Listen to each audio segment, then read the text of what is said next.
Hello friends, welcome back to my YouTube channel PISNS। और बताएं कैसे हैं आप लोग। उम्मीद करती हूँ अच्छे ही होंगे। मेरी वीडियोस को पसंद करने के लिए, लाइक करने के लिए आप लोगों का बहुत बहुत धन्यवाद। आज मैं आप लोगों को बताने वाली हूँ जॉइंट पेन के बारे में, आर्थराइटिस के बारे में। कुछ लोगों को तो ये पता ही नहीं होता कि उन्हें जॉइंट पेन या आर्थराइटिस क्यों है। आखिरकार क्या कारण है जिसकी वजह से उन्हें जॉइंट पेन या आर्थराइटिस की समस्या हो रही है। आखिरकार ऐसा क्या है उनके शरीर में जो ऐसा उनके साथ हुआ है। अब बात करते हैं हम कारण की कि आखिरकार ये जॉइंट पेन, आर्थराइटिस, इसका कारण क्या है। क्योंकि जब तक कारण ही नहीं पता होगा तो हम दवाइयों के द्वारा ही, यानी एलोपैथिक दवाइयों के द्वारा ही इसका इलाज कर सकते हैं। आज मैं आपको बताऊंगी कि आप इस समस्या को कैसे दूर कर सकते हैं।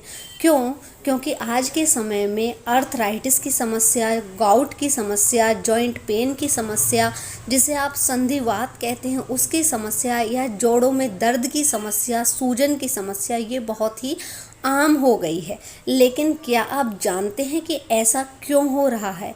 ऐसा हो रहा है कैल्शियम की कमी के कारण। शरीर में जब कैल्शियम की कमी हो जाती है तब ऐसा होता है।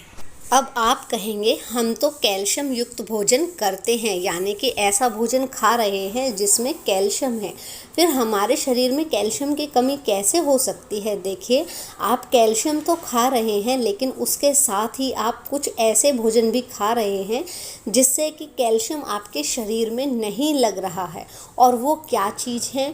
वो है एसिडिक पदार्थ, यानी कि जो पदार्थ आपके शरीर में जाकर तेजाब बनाएं, ऐसे पदार्थ शरीर में कैल्शियम को लगने नहीं देते हैं, जिसकी वजह से हड्डियां कमज़ोर ही रह जाती हैं। हमारे घुटनों के बीच में जो कार्टिलेज होता है, जब वो घिस जाता है तब हमें ऐसी परेशानी आती है।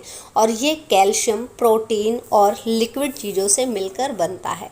और जब कैल्शियम की कमी आ जाती है, और जिसकी वजह से घुटनों के जो जॉइंट हैं वो आपस में रगड़ खाने लगते हैं और दर्द बहुत ज़्यादा होता है। और जब आप डॉक्टर के पास जाते हैं तो वो इन्फ्लेमेशन की दवाई दे देते हैं। हमें ऐसा क्या खाना चाहिए जिससे हमारे शरीर में कैल्शियम की कमी पूरी हो जाए? देखिए, हमें अपने खाने में एसिडिक पदार्थ कम खाने हैं। यदि हम ऐसा करेंगे तो जो हमारे घुटनों के जॉइंट हैं वो आपस में रगड़ नहीं खाएंगे, क्योंकि कैल्शियम हमारे शरीर में लगेगा। जब आप डॉक्टर के पास जाते हैं और ऑपरेशन करवा लेते हैं तो वो इन जॉइंट पर एक स्टील की कवर लगा देते हैं, जो कि आपस में रगड़ तो नहीं खाते हैं और ना ही आवाज़ आती है, लेकिन अगर बाई चांस चोट लग जाए तो बहुत ज़्यादा परेशानी हो जाती है और ऑपरेशन भी दोबारा से करवाना पड़ सकता है।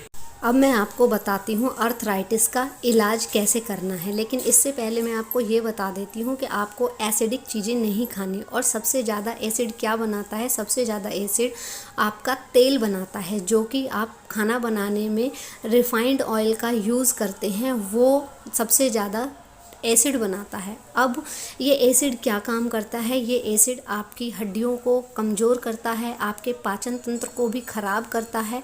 और दूसरी चीज़, ये एसिड जहाँ पर भी जाता है वहाँ दर्द कर देता है, यानी कि यदि ये हड्डियों के बीच में रुका तो जॉइंट पेन कर दिया, हड्डियों में दर्द होने लगी, हड्डियों में इन्फ्लेमेशन आ गई, सूजन आ गई, तो इस तरह से ये परेशान करता है। और दूसरी चीज़ मैं आपको ये बता देती हूँ कि आप इसका इलाज किस प्रकार से कर सकते हैं। अब खाने में आप लोगों को ऐसी चीज़ें बिल्कुल नहीं खानी है जो वात पैदा करते हैं, यानी कि आप लोगों को कढ़ी, गोभी, चावल, अचार, दही, केला, भिंडी, अरबी, इन चीज़ों को बिल्कुल भी नहीं खाना है। अब आप ये पूछेंगे कि आपको क्या खाना है, वो भी मैं आपको बताऊंगी, लेकिन उससे पहले मैं आपको ये बताऊंगी, मैं इसको 3 भागों में डिवाइड करती हूँ। यानी कि पहले भाग में मैं आपको ये बताऊंगी कि कैल्शियम में आपको क्या लेना है, दूसरे भाग में मैं आपको ये बताऊंगी कि आपको एल्कलाइन वाली चीज़ें कौन सी लेनी है, और तीसरे भाग में मैं आपको बताऊंगी कि शरीर से वात दूर करने के लिए आपको क्या लेना है। पहली चीज़ है गुड़ और चना। आपको गुड़ और चना खाना है। आपको 1 मुट्ठी चने और थोड़ा सा गुड़ लेना है। ये आप कभी भी खा सकते हैं, यानी कि सुबह खाली पेट भी खा सकते हैं, दोपहर को भी खा सकते हैं और शाम को भी खा सकते हैं। इसके अलावा आपको ये पता ही होगा कि गुड़ में अच्छी मात्रा में कैल्शियम होगा। साथ ही जब हम गुड़ को किसी भी चीज़ के साथ खाते हैं तो वो उस चीज़ को भी बहुत ही जल्दी पचा देता है। इसीलिए खाना खाने के बाद गुड़ खाने की सलाह दी जाती है, क्योंकि जब हम खाना खाने के बाद गुड़ खाते हैं तो ये बहुत ही बढ़िया तरह खाने को पचा देता है। अब मैं आपको बताती हूँ वो क्षारीय चीज़ कौन सी है जिसे आपको अपने खाने में इस्तेमाल करना है। वो है चूना। देखिए, चूने में बहुत ज़्यादा मात्रा में क्षारीयपन होता है और दूसरी चीज़ इसमें भरपूर मात्रा में कैल्शियम होता है। इसको आप दही में मिला कर के ले सकते हैं और चूने की मात्रा कितनी लेनी है, एक जौ के दाने के बराबर लेनी है। इसको खाने से बोन डेंसिटी बढ़ती है। और एक चीज़ मैं आपको बता देती हूँ कि इससे मानसिक विकास भी होता है और यदि आप इसे बच्चों को दे रहे हैं तो उससे उनकी हाइट में इम्प्रूवमेंट होगी। और एक चीज़ मैं बता देती हूँ आपको कि तीसरी चीज़ क्या है जो शरीर में वात को बनने ही नहीं देगा, और वो है गिलोय। देखिए, गिलोय को हम अमृता भी कहते हैं, यानी कि अमृत के समान। आज के समय में वायरस बहुत ज़्यादा हावी हो रहा है लोगों पर, तो यदि आप गिलोय का प्रयोग करते हैं तो ये वायरस आपको कुछ भी नहीं कर सकता है। यानी कि जब आपकी रोगों से लड़ने की शक्ति बहुत ज़्यादा हो जाती है तब आपको रोग जल्दी से नहीं लगते हैं। दूसरी चीज़, यदि आपके पैरों में बहुत ज़्यादा दर्द रहता है, आपकी बोन डेंसिटी कम हो गई है, आपके जोड़ घिस गए हैं, आपको हाई ब्लड प्रेशर की दिक्कत है, आप लोगों को और कोई भी समस्या है, तब भी आप इस गिलोय का प्रयोग कर सकते हैं। अब ये गिलोय का प्रयोग कैसे करना है, आपको 4 चम्मच सुबह खाली पेट गिलोय लेना है और 4 ही चम्मच आपको एलोवेरा जूस लेना है। इन दोनों को मिक्स करना है और सवेरे खाली पेट पी लेना है।